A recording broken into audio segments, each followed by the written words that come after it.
for this very special occasion. So if you could please remember to turn off or silence your phones, we would appreciate it. We are very fortunate to have many distinguished guests in our group here. We'd like to acknowledge members of the Florida State Legislature, city and county governments, as well as members of the FAU leadership, FAU Board of Trustees, and College Advisory Board who are in attendance. Please stand to be recognized.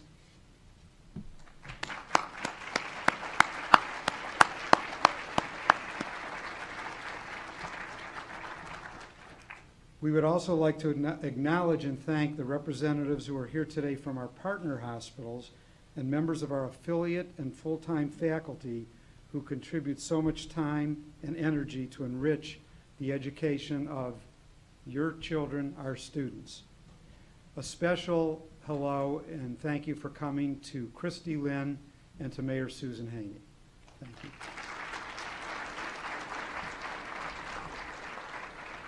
And most importantly, I want to welcome our great group, the class of 2019.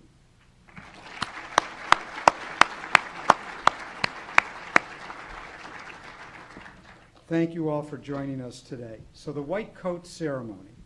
The White Coat Ceremony is a symbolic event that was established in 1993, not that long ago, after a group of distinguished physicians, medical educators, and community leaders formed the Arnold P. Gold Foundation. The foundation concluding that the beginning of a student's journey into medicine is the best time to influence standards of professional, humanistic values and behavior. So more than 100 medical schools now in the United States hold white coat ceremonies, and we're thrilled to be celebrating our 6th white coat ceremony today. And I'm especially thrilled that my wife and I have had the opportunity to get to know Arnold P. Gold and his wife, who are true humanitarians in medicine. At this time, I'd like to ask the audience to please stand as we welcome the 64 talented women and men who have worked so very hard to reach this milestone.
Please be seated.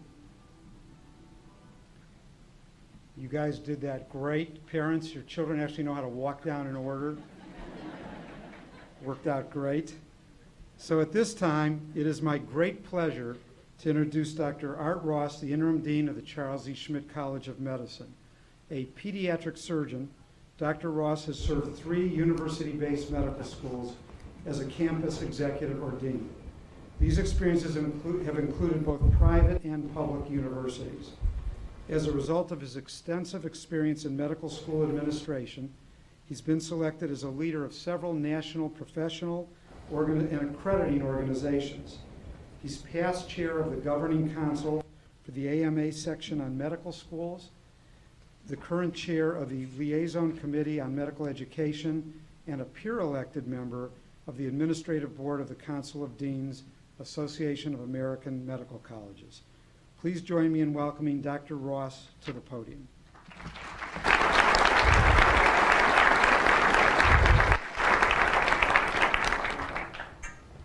Thank you, Dr. Markowitz. Well, good afternoon, everybody. On behalf of the faculty, students, staff, now 2 graduating classes, which means we have alumni, all these of the Charles E. Schmidt College of Medicine at FAU. welcome. It's a great afternoon. It's a great day to be an owl, and it's so wonderful to have all of you here. I want to especially welcome all of the families. It's so good to have you here. And class of 2020, we're so glad to have you with us as well. This is all about you. And let me start by congratulating you. You all have finished your first week of medical school. Way to go. Hey.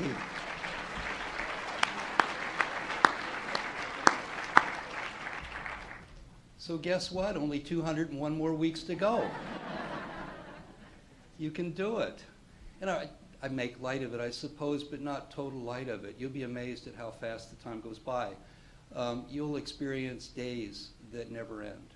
Trust me, you'll think they're never going to end. But the weeks, the months, the years are going to go by very, very quickly, and it's going to be an amazing voyage for you. So let's review a couple of things. Do you remember way back on your first day, back on Monday? We talked about the fact that if we were all lucky, you'd remember about 20% of what you were hearing. Remember that? Well, you know, if you plan redundancy as you teach people things, it's actually a good strategy for adult learning. So we're going to review a couple of things. First, what's the hardest part of medical school? A+. The hardest part of medical school is getting in. So that means everyone, this class of students has now finished the toughest part of med school. And that's a good thing, because it means that you can now give up forever that crazy cutthroat pre-med stuff that you needed to do to get in. It's finished, it's done, and you need to adapt a new kind of behavior. Remember what that is? I heard it. Say it louder. Collaboration and teamwork. That's what you've got to do. And you know, I can't emphasize enough to you the importance of becoming good team players and good teammates. It's really the secret to your success. Now, the other thing that we talked about is you need to work hard, you need to play hard, and you need to have fun. I'm not going to dwell on that. You guys have proven you know how to do that. You've passed that course. And we also stress the importance of your families. None of you would be here if it weren't for the incredible dedication and sacrifice of your families. It's been just amazing. So for all the moms and the dads and the grandmas and the grandpas and the spouses and significant others and partners and kids who are here, this one's for you. Would you guys all stand up and applaud for your families? Come on.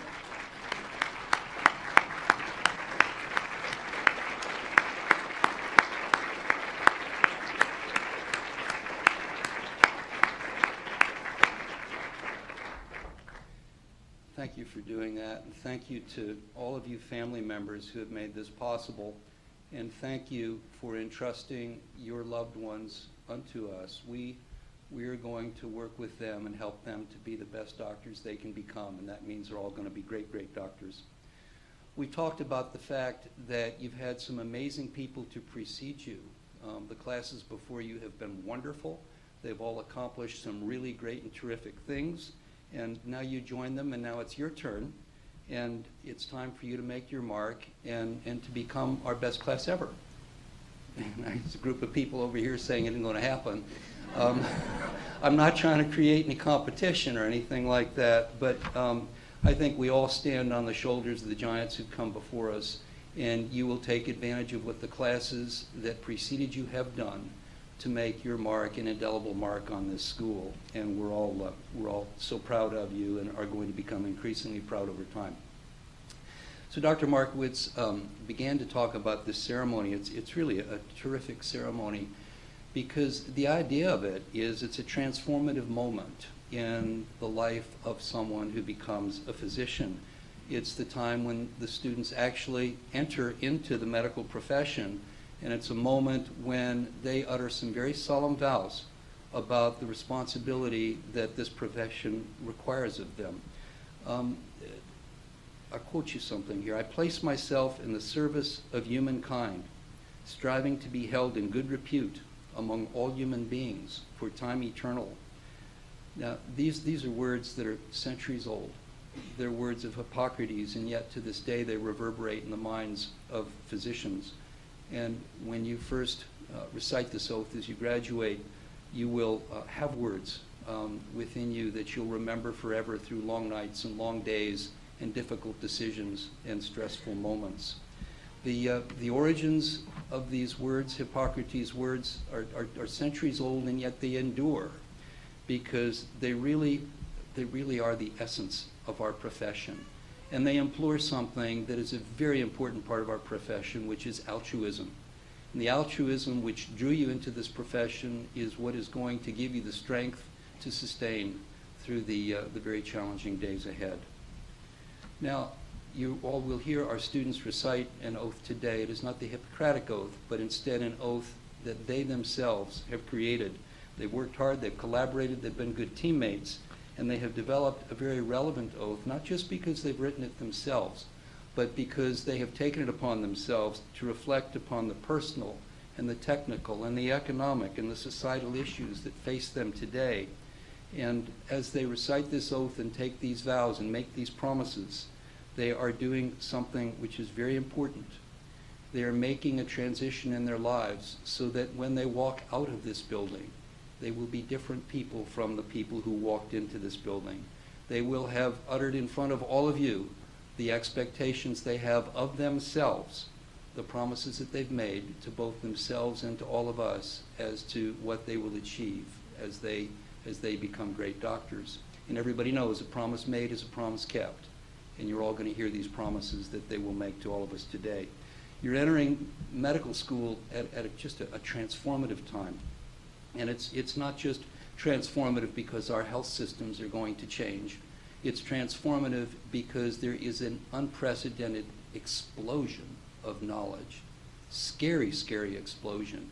So profound that by the time that you all return, as I hope you will, for your 5th class reunion, half of what we're going to teach you these next 4 years when you come back for your 5th class reunion is going to be outdated. Wow.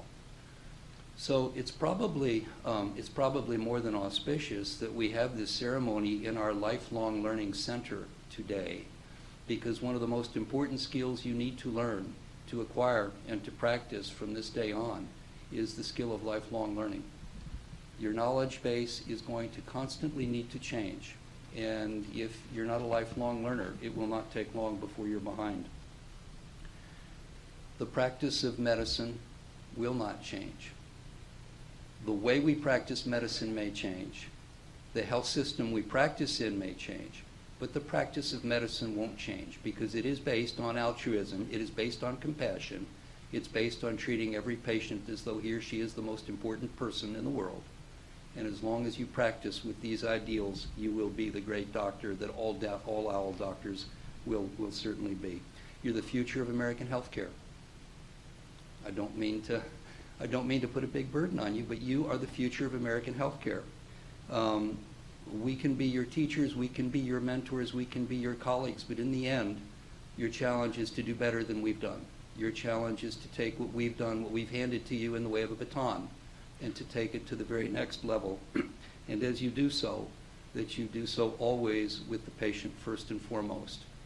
You'll walk in the shadow of Hippocrates, you'll walk in the shadow of Elizabeth Blackwell and Charles Drew, countless other people, physicians, many of whom are here today, that will always be your role models, and allow them to inspire you through a life of happiness and joy in medicine. So again, it's just a great day to be with you. It's a great day to be an owl. It's an honor and privilege to have all of you join us. And at this point in time, I'd like to turn the podium over to our keynote speaker, Dr. Roger Smith. Dr. Smith has been with us now a few months. He serves as our Assistant Dean for Graduate Medical Education and a professor of... Why didn't I get one of those? What the heck? Thank you all.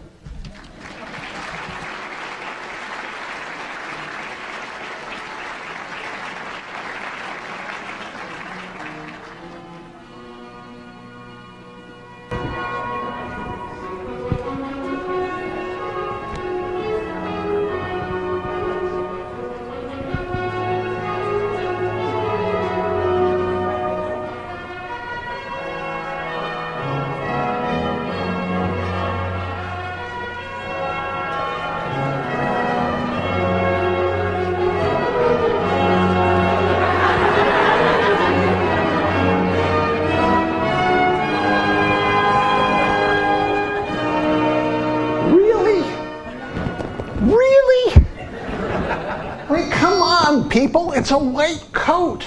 I mean, what's the big deal? I mean, what is a white coat? It's $22.23 to $35.09 on Amazon. And if you've got Amazon Prime, you can get free shipping. It isn't even a universal symbol of medicine. Pediatricians and psychiatrists don't wear them. In one study, only 1 in 8 physicians wore a lab coat when they treated patients. For years and years, physicians wore somber, dark clothing reflecting the solemnity of the encounter. Often its fatality as well. It wasn't until about the mid-1880s that you start to see physicians in white coats at all. And then it was in reaction to the bad state of medicine, to the quack cures and the snake oil and that of that era, when medicine tried to take on the mantle of the laboratory scientist. So the white coat came out of our being really bad. So what is this white coat? Well, it's a garment with more pockets in it than you can shake a stick at. And that's good, because you're going to live your life in it. It's going to have pocket change, cell phone, tourniquets, alcohol wipes, tuning forks, reflex hammers, stethoscopes, crib notes on how to interpret EKGs, breath mints, chewing gum, candy bars, all the things you need to sustain you. Except the things that you really need to sustain you won't fit in your pocket. Things like your faith. Faith in a higher being, faith in yourself, faith in others, the strength that comes from friends and colleagues, the joy that comes from giving back and serving others, and the strength that comes from your families. Never forget the strength of your families. While we're on the subject of pockets, you know that thing with the stethoscopes around your neck? That is so trite. It's so Hollywood. It's so cliche. Put the damn thing in your pocket. It'll stay warmer and your patients will love it. Listen, I'm a gynecologist. You don't want me putting things around my neck.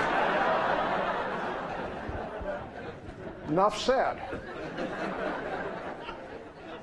When you get your white coat, you're going to find a card in it that says that your white coat was donated to you by someone who had a special care about you and about the future of medicine. Keep that in mind when you put it on. Every time you put it on. When the time comes, pay it back. You know, when I got my first white coat, this is what I found in it. And that's not all that bad, because if you think about it, when you put on a white coat, you're going to be inspected. You're going to be held to a high standard. Now, that's not new. You're all pre-meds, now meds, so you're used to being inspected since, forever, for as long as you've been around. Your mother and I have seen your report card, and we've decided to distance ourselves from you.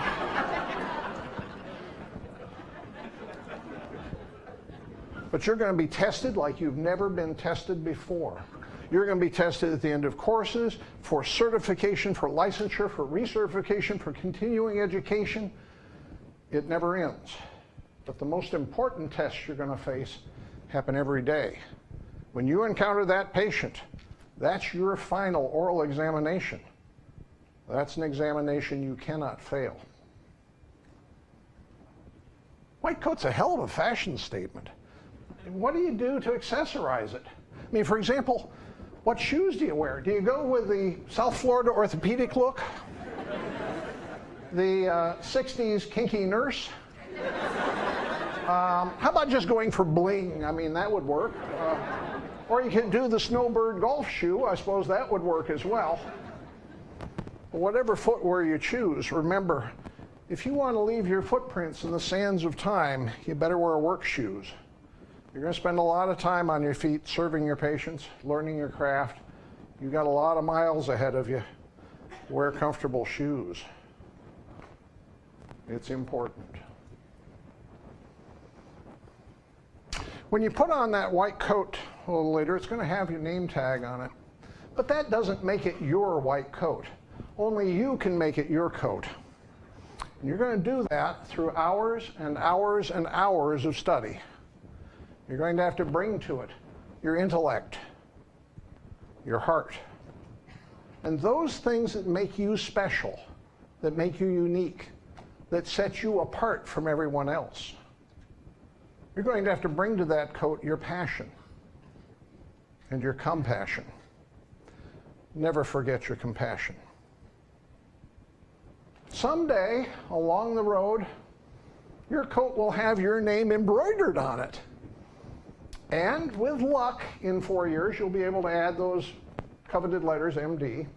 But remember, that doesn't stand for MD-ity. This is a team sport. We don't accomplish anything in medicine without the help of a lot of other people. Now, on this first day of the Olympics, speaking of teams, you might be tempted to say, hey, we ought to put a patch on, go USA, isn't that marvelous? Except remember that a lot of our patients don't come from around here. They come from other cultures, other states, other countries, and that medicine transcends those geopolitical boundaries. We have to be aware of the impact of healthcare around the world. We have to take stands and be involved. That's important to what we do. I think that there are some other letters you ought to consider on your coat. I think you ought to envision 3 letters emblazoned across the back of your coat like a bowling shirt. And those letters are CDO. Now, I know there are a couple people in the audience who know what that means. For those of you who don't, that is OCD in alphabetic order. Thank you very much. And I think you have to be obsessive in your commitment. Now, the kind of commitment I'm talking about is not in relationships kind of commitment, but your commitment to your patients.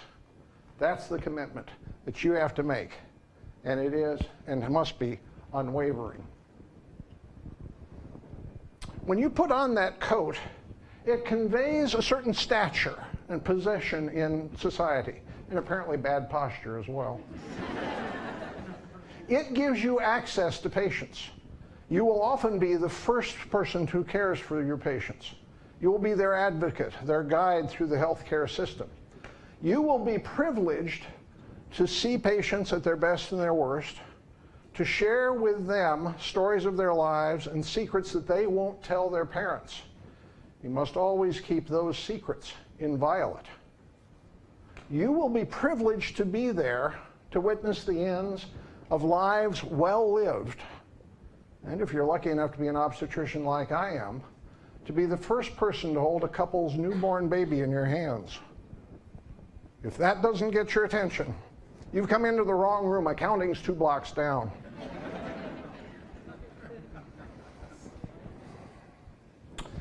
This is the cleanest that coat's going to be. Yeah, it's going to get dirty. It's going to get grimy. With a little care, the dirt and the grime comes out. But there'll be stains, blood stains, and other stains that probably best aren't discussed in polite society or polite company. A little work, those come out. The stains that don't come out are the tear stains. Those of your patients and your own. Wear those stains with pride and humility.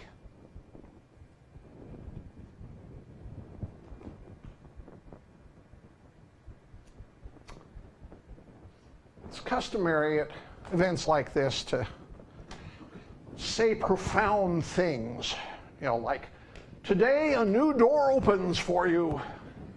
You have a marvelous future ahead of you. You have the power to change the world. You stand on the threshold of greatness. Those all may be true, but they're trite.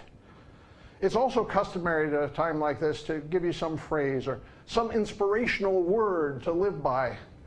My word for you is sucker.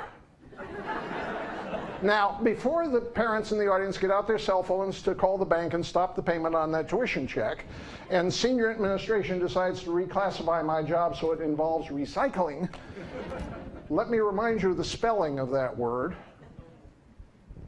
and its meaning.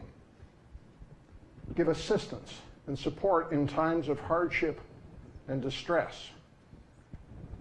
That's what we do. It's what we've always done. It's what we must always do.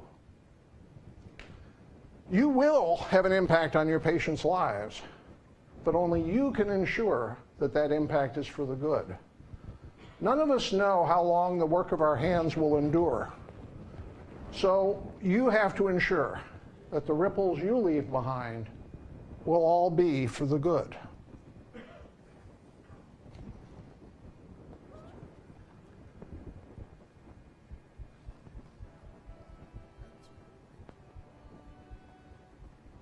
In a few minutes, you'll cross this stage and don your new white coat. You'll be following in the footsteps of classes before you. Across this stage and stages like it, across the country and around the world.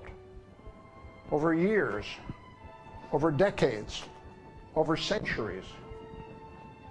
Connecting you to the ranks of those who have dedicated their lives to the health and well-being of others, to no less than improving the world.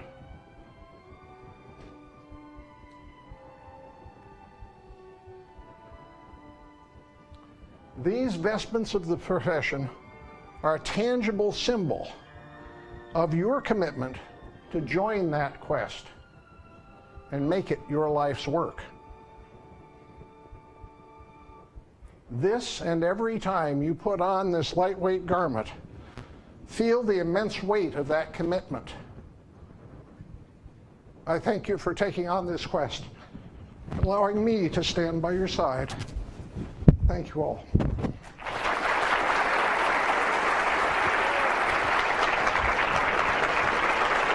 Thank you, sir. Almost made it. Almost. Thank you, sir.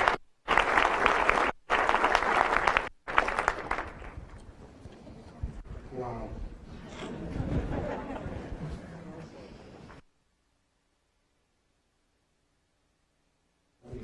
I'm excited that this has been webcast. Medical schools are going to try to copy it, but that was absolutely brilliant. I loved it. Thank you so much.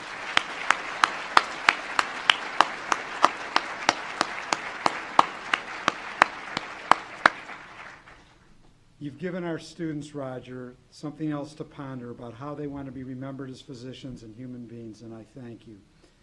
Incoming class of 2020, you're beginning your journey to follow in the footsteps of many selfless, a few selfish ones, but nobody from Florida. Selfless physicians who've served humanity in so many countless ways. So we're ready to welcome each of our 64 students to the profession and officially cloak them with their first doctor's white coat. These students are going to be represented by two societies, the Elizabeth Blackwell Society, led by my partner, Dr. Jennifer Caceres, Society Dean for the Elizabeth Blackwell Society, as well as Assistant Dean for Student Affairs and the Director of Medical Careers, as well as myself, and I am the mentor for the Charles Drew Society, which is the other one that you will hear about. These societies were named 3 years ago by our students based on their decision as to who represented pioneering physicians representing an ideal in medicine and service to humanity. These academic societies serve as the organizational framework for each student's experience at the Charles E. Schmidt College of Medicine and are supervised by faculty members and staff. As part of our ceremony this afternoon, our second-year medical students, sitting over there, the class of 2019, have assigned themselves to members of our incoming class and will serve as mentors, providing sage advice, support, and guidance that are critical during the first year of medical school. As a symbol of this pairing, the 64 students receiving their white coats today will also be pinned with a beautiful Humanism in Medicine lapel pin by their mentor, which I hope they will wear on their white coat. The Humanism in Medicine lapel pins have been generously provided to us by the Arnold P. Gold Foundation. Before we get started, I'd like to invite the following individuals to join me on the stage: Dr. Art Ross, Dr. Sarah Wood, our beloved Senior Associate Dean for Medical Education, Dr. Jennifer Caceres, the Assistant Dean for Student Affairs, Agnes Santor and Sharon Riolini, please come up on the stage.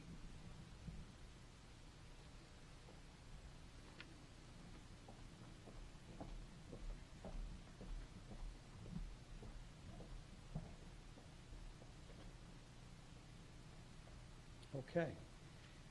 We're going to begin with the members of the Elizabeth Blackwell Society. Before we get started, I'd like to invite Alyssa Bellini, a second-year medical student and president of the Elizabeth Blackwell Society, to join me at the podium.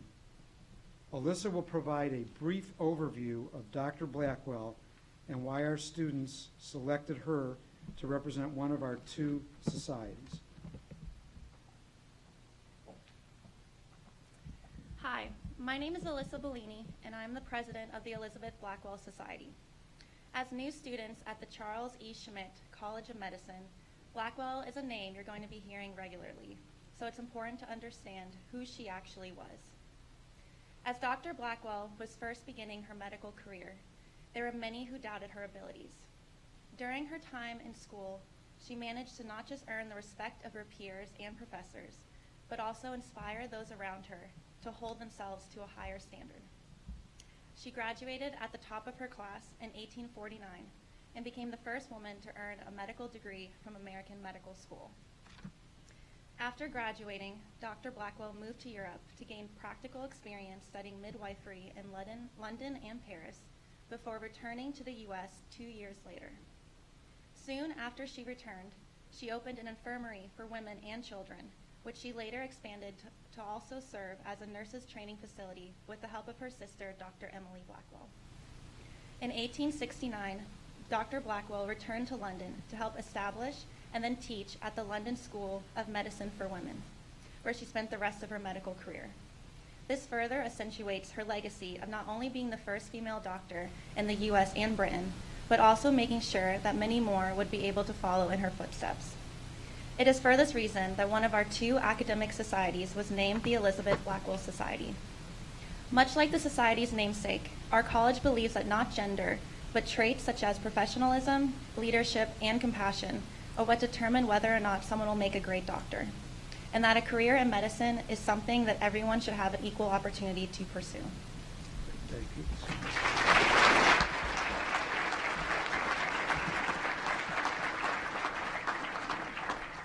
Thank you, Alyssa. Students, these coats symbolize your entry into the medical profession and your commitment to uphold the highest ethical standards and highest professional standards. The white coat is the uniform of the healer, and you will slip your arms into its sleeves and tug its fabric over your shoulders. As you wait for your name to be called, you wonder how you'll look in your new coat as you walk across one of the world's great stages. The sleeves may be too long, and for many of you it definitely will be, as we know. The shoulders too broad, but there's a more important question to ponder.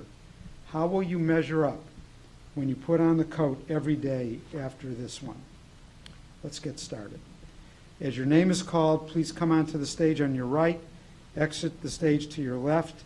As you exit the stage, again, you'll receive your Humanism and Medicine lapel pin from our class of 2019. Audience, please hold your applause until the robing is complete, and for safety reasons, please keep the aisles clear while the students are processing. Thank you. Okay, we're going to get started. Allison Adams.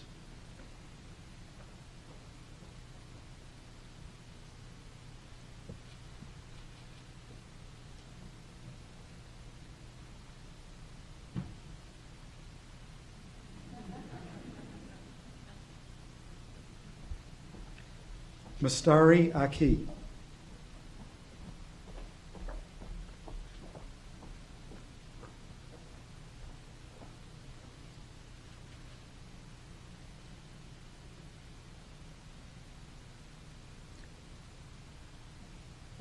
Michael Bank.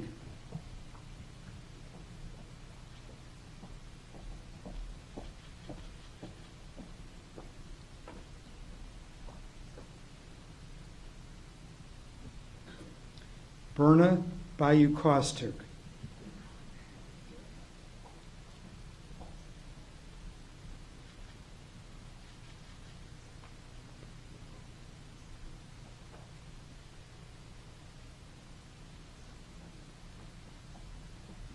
Anthony Campbell.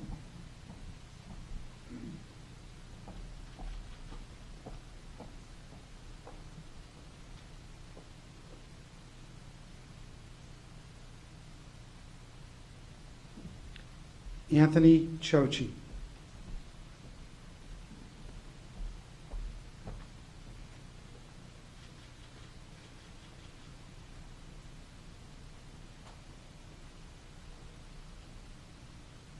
Felicia Cooper.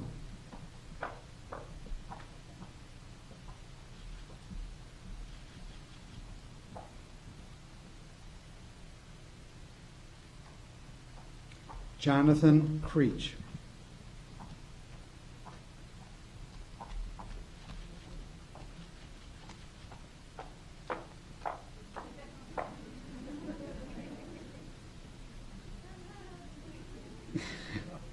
Alex Dunham.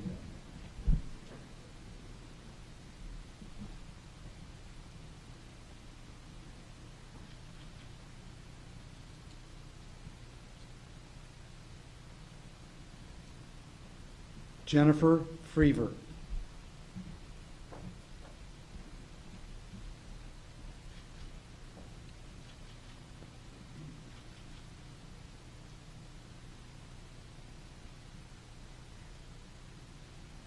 William Gibbs.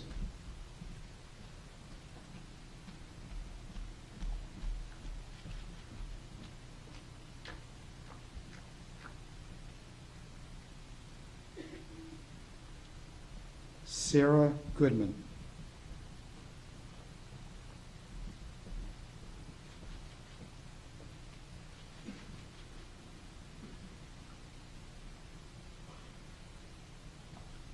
Colton Hoffer.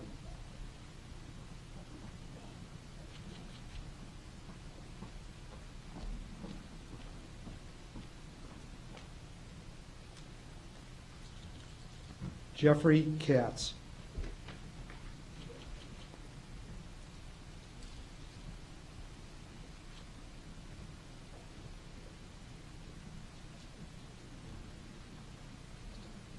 Amanda Kravitz.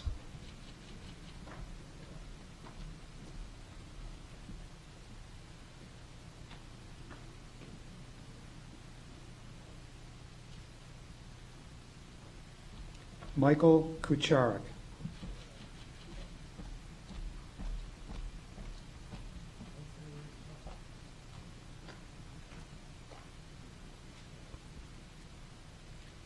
Daniel Majarwitz.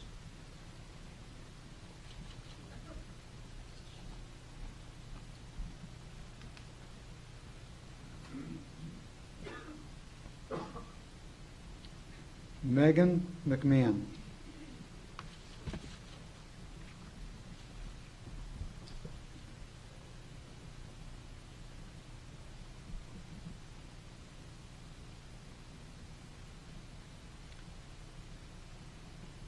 Marlon Urasco.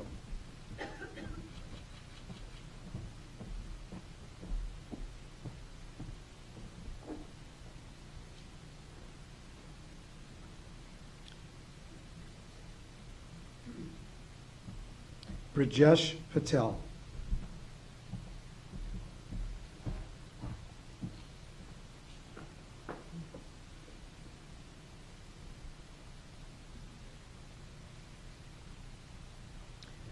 Maraisha Philogene.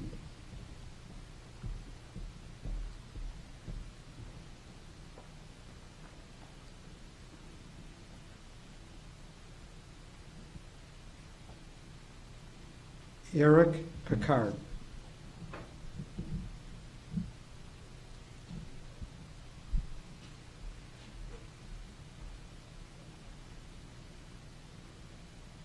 Shane Polly.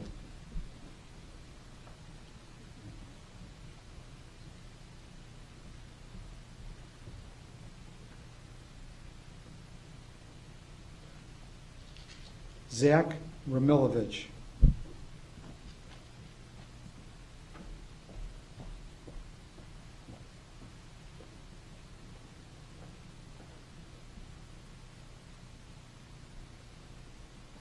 Jake Rubin.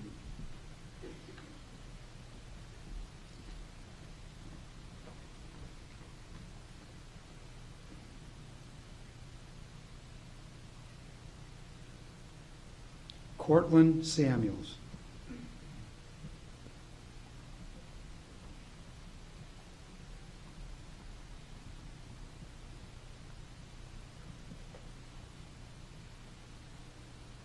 Shay Sears.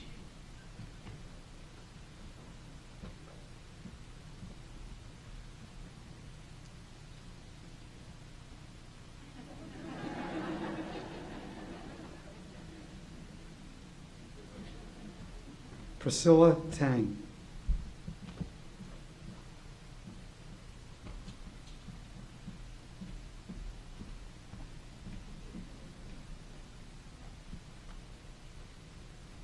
Sasha Teal.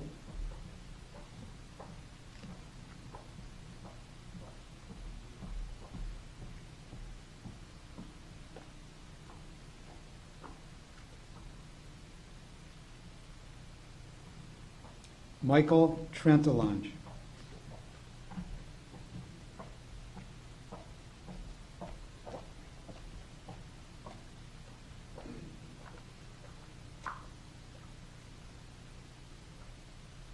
Douglas Wall.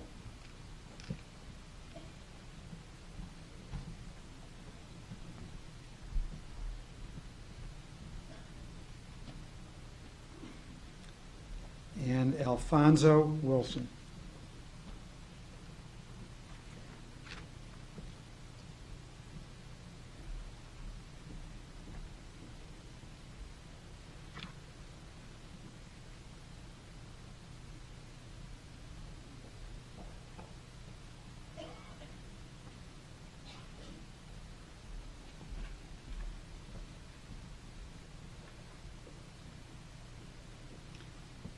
Okay, congratulations, members of the Elizabeth Blackwell Society.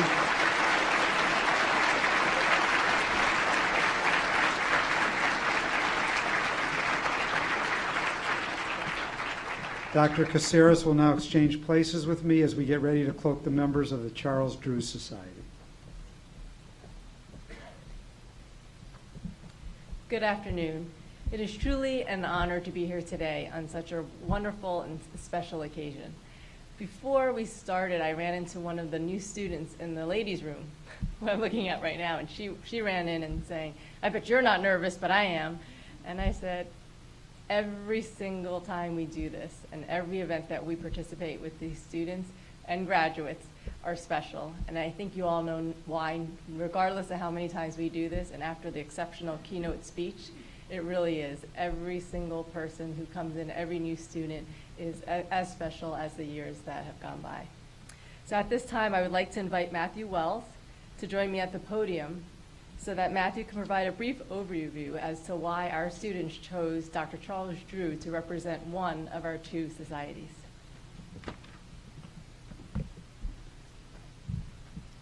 Good afternoon. My name is Matthew Wells, and I'm the president of the Charles Drew Society here at FAU's Charles E. Schmidt College of Medicine. Dr. Charles Drew was an African-American surgeon and a pioneer in medical research. He received his medical degree from McGill School of Medicine in Montreal and continued his studies at Columbia University, becoming the first African-American to earn a doctorate in medical science there. Dr. Drew also received a fellowship to study and train with prominent surgeon Alan Whipple in New York at Presbyterian Hospital. Dr. Charles Drew's medical research led him to develop a blood bank system which allowed blood to be preserved, processed, and transported for longer periods of time. During World War II, he was asked to head the project Blood for Britain, collecting donations of blood from almost 15,000 people and saving thousands of lives. His efforts led to the creation of the American Red Cross Blood Bank. Dr. Drew's distinction in medicine led him to become the first African American to be appointed as an examiner for the American Board of Surgery. His accomplishments and research efforts helped change the face of medicine. As new members of the Charles Drew Society, I know that you will all become diligent and compassionate doctors, striving to improve medicine and the lives of others, just as Dr. Charles Drew did. Thank you.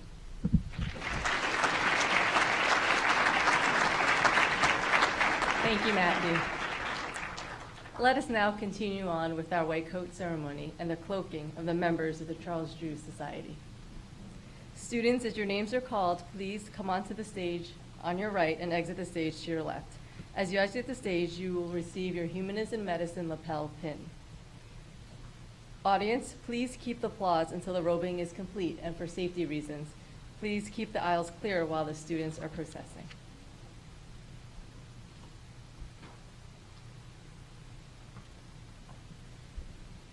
Reem Abushar.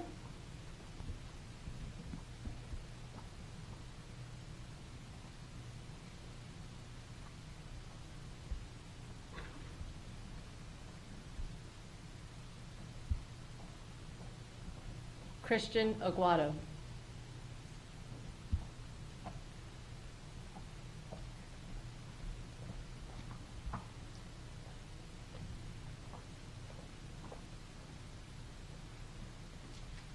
Thomas Aviles.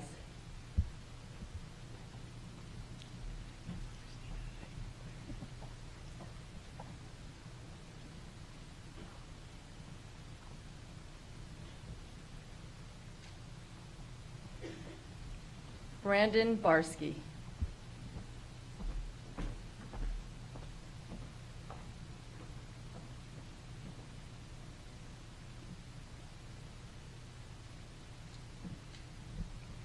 Nick Brown.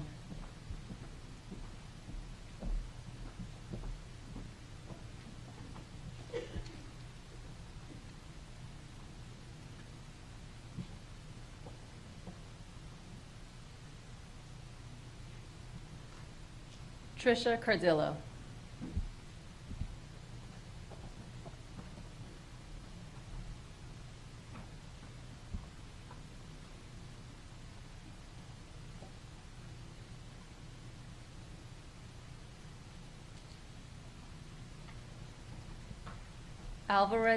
Alvaro Ceballos.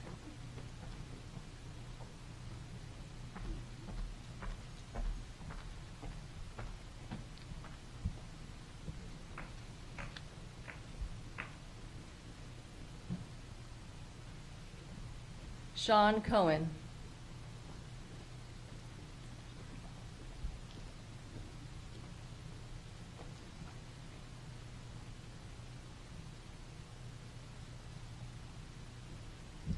Andrew DeCack.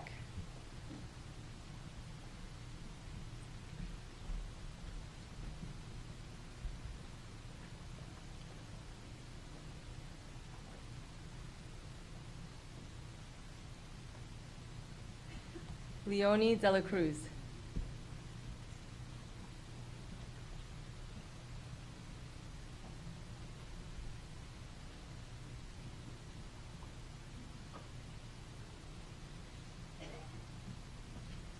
Jose Garcia.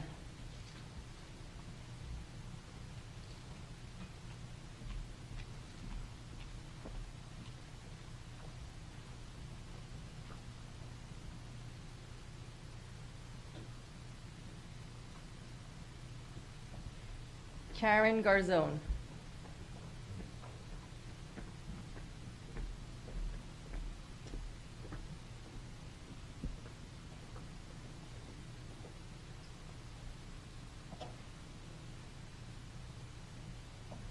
Alicia Gooddale.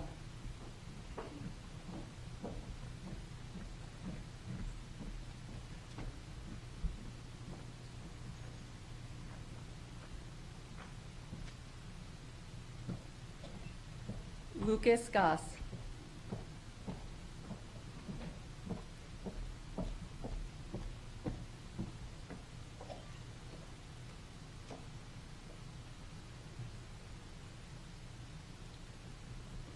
Kimberly Herard.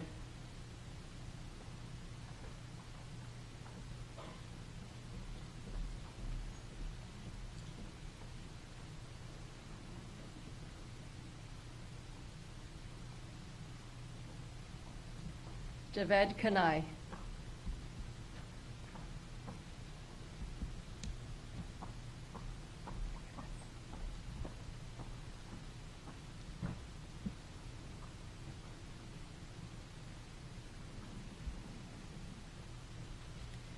Rebecca Kimball.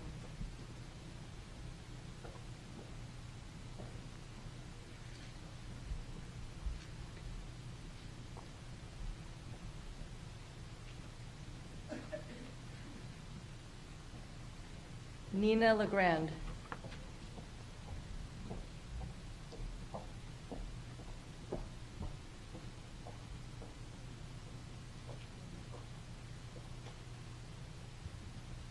Jonathan Lopez.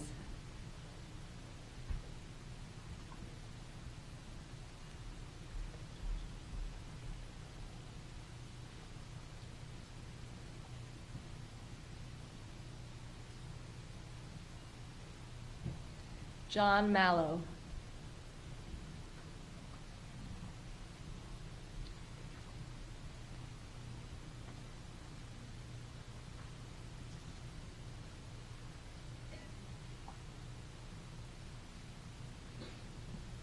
Levanti Ohanisian.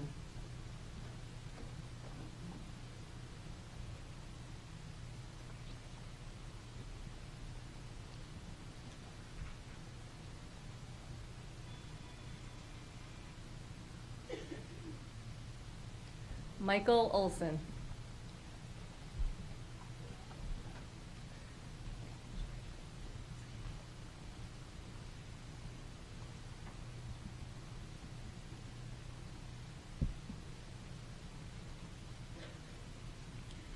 Abigail Paget.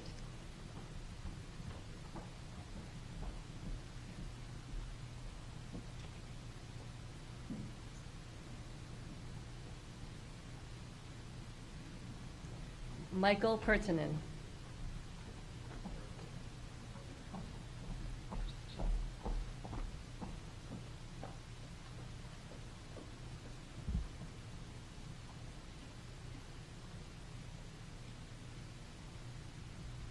Joseph Pisa.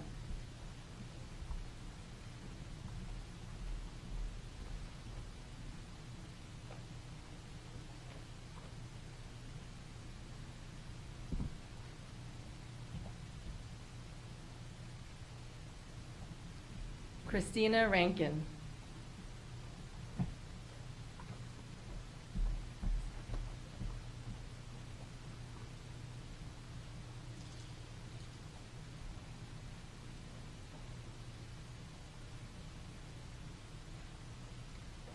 Kenneth Sabasinski.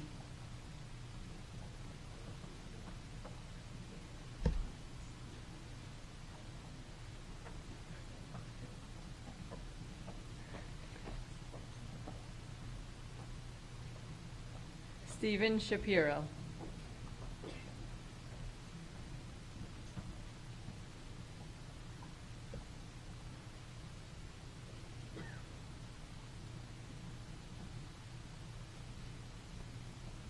Serena Spillane.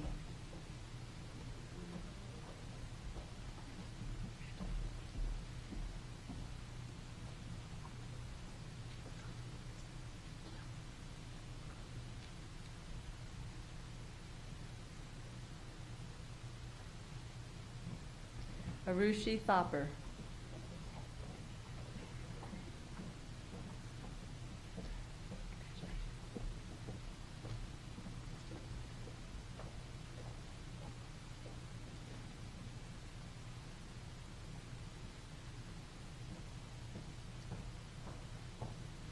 Aaron Wainwright.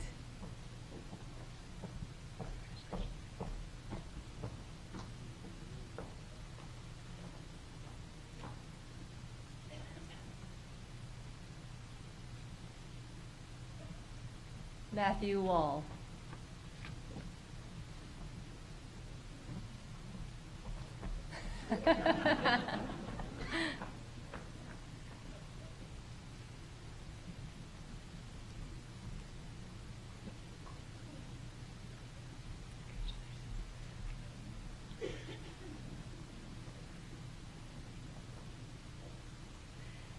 Ladies and gentlemen, please join me in a big round of applause to officially welcome our class of 2020.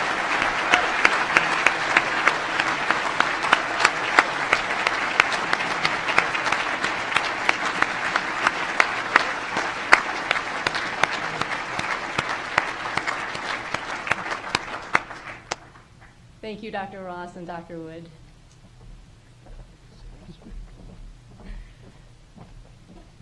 Dr. Markers will now join me at the podium for the Charles E. Schmidt College of Medicine oath. After a week long of orientation, the students have worked collectively to create their own oath, a code of conduct that they are committed to following throughout their education and as physicians after completion of medical school. At this time, our students will recite their own oath in unison, led by Sasha Teal, who was chosen by the class as a representative for this important component of the ceremony. Sasha, please join me at the podium. Ladies and gentlemen, only the students will recite their oath. However, I call your attention to the screen behind me.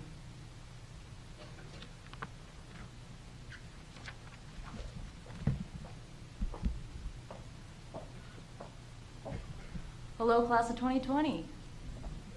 I know we're all very excited to be here. Please join me in reciting the oath. As the students of Charles E. Schmidt College of Medicine, class of 2020, we pledge to uphold the highest standards of honor, integrity, and accountability, respect patient values, preferences, and privacy, empathize with patients, practice humanist medicine, address the needs of local and global communities while embracing cultural diversity, remain unbiased and professional in all situations, acknowledge our limitations and seek guidance from colleagues when needed, advocate for equity and inclusiveness in the classroom, clinical setting, and beyond,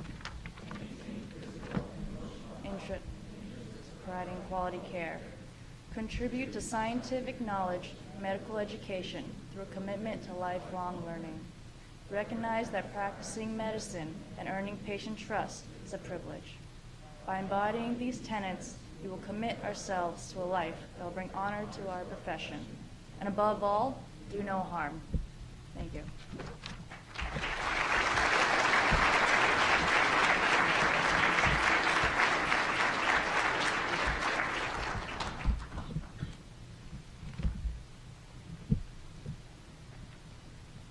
Well, what a good-looking group now in all those white coats. Congratulations, class of 2020, and to your family and friends who are here today to share this momentous occasion with you. The white coats that you're wearing have been sponsored by very generous members of our community at large and university community through a special fundraising event, White Coats for Care, co-chaired and sponsored by Bonnie and John Kay of Kay Communications. And funds have also been raised through White Coats for Care. Students, please check inside your right pocket to see who has sponsored your white coat. At the reception following the ceremony, you will be able to see many of those who have generously given to you and supported the class of 2020.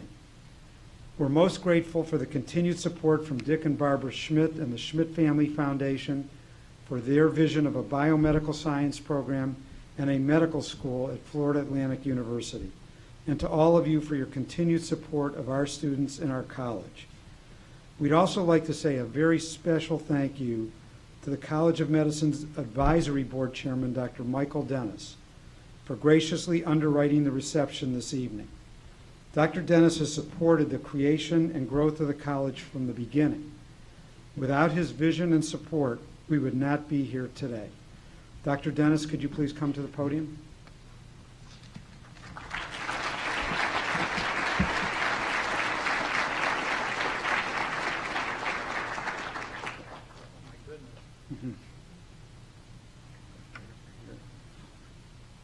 Okay.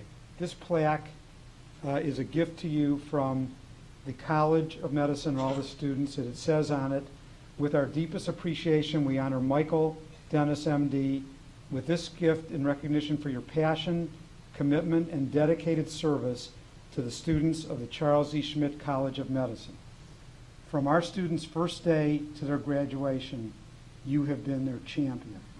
Thank you, August 5th, 2016, and each class's portrait is on here, and we have room for the rest of the portraits that go all the way through for many more years."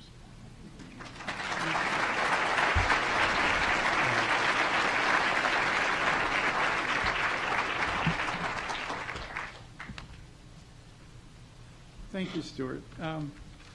As many of you know, I tear up pretty quickly. And I was warned that this was going to happen, so I wrote down a few comments, otherwise I wouldn't get through the brief remarks I want to make. but this is very thoughtful. Thank you so much. But I must emphasize that I am only one of many people in this auditorium who have contributed to the growth and development of what has become, in a very short time, a remarkably successful medical education program. And it has exhibited the unbridled ambition which characterizes all of FAU's efforts. So many thanks to all of you who have played a significant part in this wonderful effort. And it is only fitting that we're here today to recognize and honor the newest members of our team, the class of 2020. And 2020 defines our visual acuity for the future. So I hope that my wife and I hope that you will enjoy the reception to follow. Thank you very much. Thanks so much.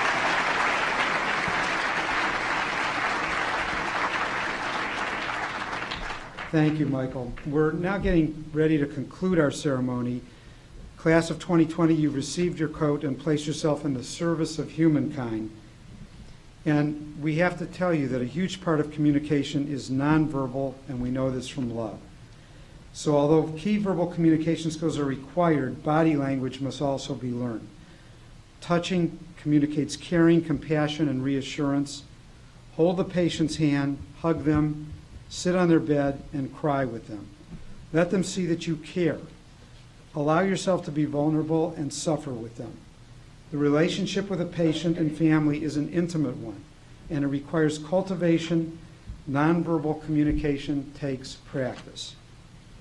Studies have shown that medical students, unfortunately, become less compassionate towards the end of medical school. We at FAU do not want our students to fall in that predicament. So I use a quotation from one of my internal medicine colleagues, Catherine Treadway, from Harvard, who's now at the Mass General Hospital. This is from Catherine. When I was a third-year medical student doing my pediatric rotation, I was walking down the hospital corridor with my intern one night, making rounds on the recent admissions. He stopped at the door of a patient who I knew was not on our service. But he said, "I need to see this patient and her family. I know them because she's been here several times this year." When we walked into the room, I saw a 7-year-old girl lying on a bed. She was breathing the loud, liquid breaths I would soon come to know as the death rattle. Her skin was brilliant yellow, her abdomen massively swollen from the Wilms tumor that was killing her. She had no hair. It was the effects of her many bouts of chemotherapy, and her limbs were stick thin. With her were her parents and both sets of grandparents. When we walked in, her mother stood up, and my intern walked over to her and put his arms around her. They stood silently holding each other. After a few minutes, the mother stepped back, and looking at her daughter, at the unbearable scene before her, she said, "You know, I never thought I would want her to die, but I want her to die. Somehow I pictured her in a field of flowers and she'd just be gone. I never thought it would be like this." My intern taught me a profoundly important lesson that night. Many doctors would have walked by that door because everything had been done. The diagnosis had been made, the correct treatment had been given, the complications appropriately treated, and now the girl was dying and there was nothing more to do. What my intern taught me that night was there was one more thing to do. Go into that room and offer whatever comfort his care and concern could bring, and to bear witness to the pain of that family. In the end, it was as important as anything else that had been done for that child. In the long years ahead, if you asked the mother what she remembered of that time, I suspect that one memory would be of my intern holding her. The lesson he taught me was that in the practice of medicine, the person you are is as important as what you know. This is one of the extraordinary things about medicine, I say. It's an intensely intellectual endeavor, demanding that you learn and understand an enormous body of information, and that you constantly update that information as new knowledge becomes available. But it's also an endeavor of the heart. At the same time that you're learning about disease and diagnosis and treatment, you're learning about illness, the patient, and yourself. Colleagues, you have chosen a noble profession. We're very proud of you. We wish you every success in your education, training, and in your life as a physician. This is a first step on a journey that will be exciting, frustrating, but will be, in my opinion, the most fantastic journey you'll ever make. And speaking for the entire faculty, we welcome you on this journey. Never forget there is an art to medicine as well as a science, and that warmth, sympathy, and understanding are integral to patient care. So, on behalf of the Charles E. Schmidt College of Medicine and Florida Atlantic University, we thank all our distinguished guests here today, especially our students and their families and friends for attending this very special event and bearing witness to this incredible event. Audience, I ask you to please remain seated until our faculty and all the students have exited the auditorium, and please join us for a special reception to celebrate the class of 2020 in the Live Oak Pavilion, which you'll be directed to. Thank you very much for joining us today.